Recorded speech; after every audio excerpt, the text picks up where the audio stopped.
Good morning, everyone. Good morning, Rabbi. We are now beginning Mishna Yuma, Parak Aleph, Chapter 1, Mishnah Aleph, Mishnah 1. Shivas Yomim Kodim Yom Kippurim. 7 days before Yom Kippur. Ma'afrishin Kohen Gadol mi Beisai. We separate the Kohen Gadol from his home, Lishkas Palhedrin, to a chamber called the Chamber of Palhedrin. Palhedrin literally means royal officials, which overlooked the courtyard of the Beis Hamikdash. Now, this discussion revolves around the preparation of the Kohen before Yom Kippur, where the Kohen Gadol has a avoda, a service to do on Yom Kippur with sacrifices and the ktaris and the incense that only he can do. And therefore, because of that, there is a halacha that we separate him from his house. We separate him from his house. We separate him from his wife. Meaning, even when we take him to this other place where he's going to be for a week before Yom Kippur, his wife is not with him. He's separated from his home. He's separated from his wife.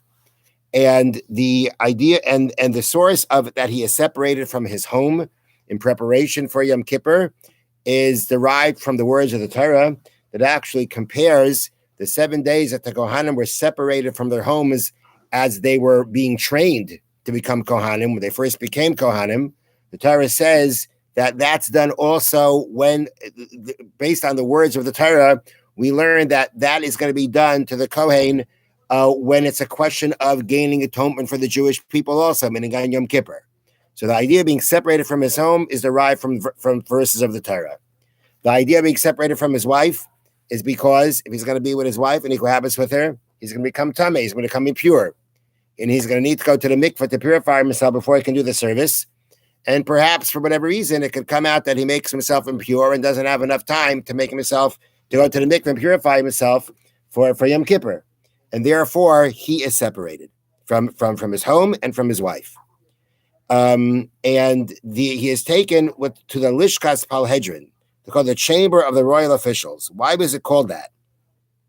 So it's really it's really based on something very unfortunate. This chamber got its name from the fact that after the death of Shimon HaTzadik, known as Shimon the Righteous, an early Kohen Gadol in the times of the second Beis Hamikdash, after his passing, the office of Kohen Gadol would be sold to the highest bidder. That was not the way it's supposed to be done, but that's what it turned into.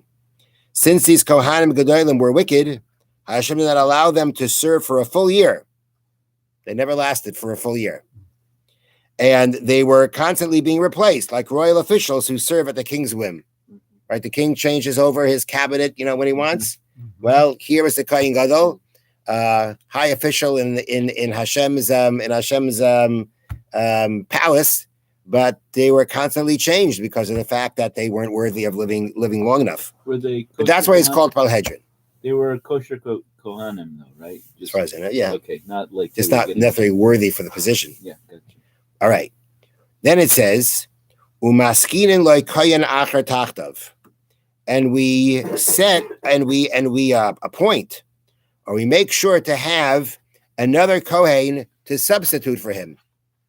Shema yera loy psul. Perhaps some kind of invalidation will happen to him, meaning.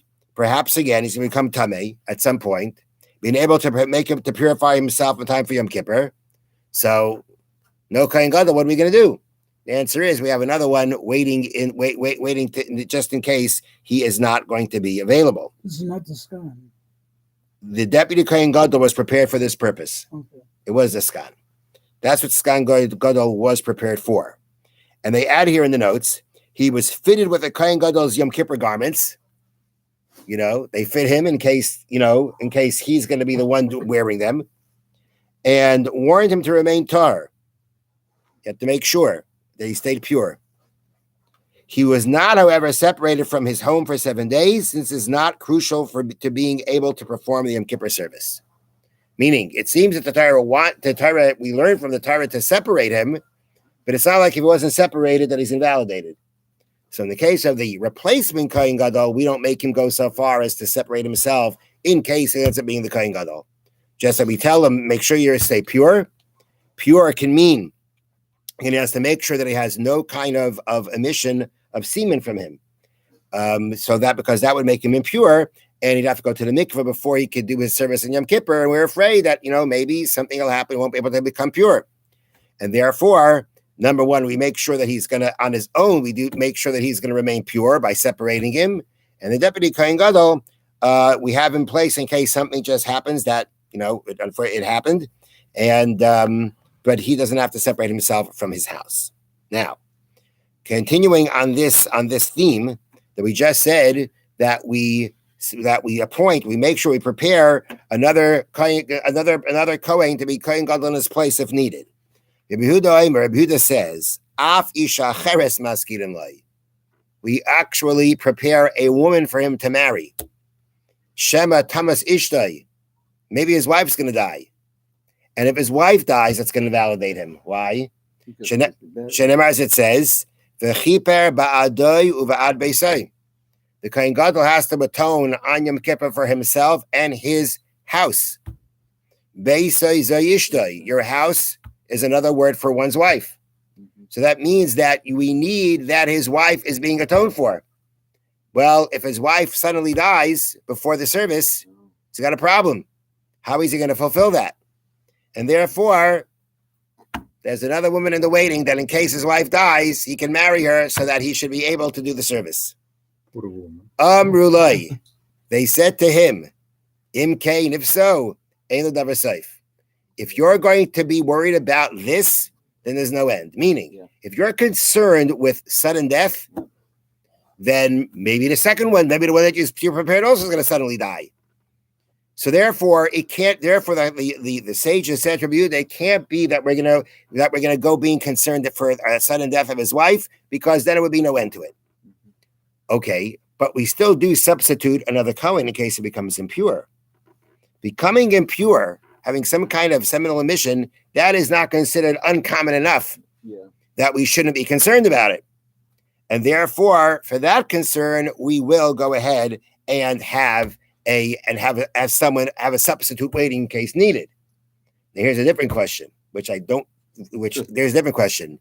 Now, if you're telling me that we don't prepare another wife because it's not common, so we don't prepare another wife, but we have a substitute Kohen because impurity is common enough, maybe we should have a substitute for the substitute in waiting. The whole reason the whole point was don't keep going. If you're afraid about the sudden death of his wife, no end. Okay, so therefore we don't even start, but we do start because of the concern of Tuma to have a substitute. Maybe we should have a substitute to the substitute. So listen to the answer they bring. There's no need to prepare a third Kohen in case the second one also becomes Tamei. This is brought down from the commentary of the Tosfos Yantif, because a second Kohen is meant not only to serve as a substitute, but also to make the current Kohen Gadol concerned that he might be replaced by the second Kohen. There's somebody waiting to replace you. Yeah. This will motivate the Kohen Gadol to be extra careful not to become Tamei. And we are confident that he will remain Tar. So the second one is there as a substitute. Not only as a substitute, but to say to the Kohen Gadol, there's somebody waiting to replace you. Is this permanent? Permanent? No, just for Yom Kippur. There's someone waiting there. There's somebody waiting there for you to replace you. That will be a motivation to make sure that he's going to be extra careful, and that's enough. Have a wonderful day. Thank you. Thank you, Rabbi. What about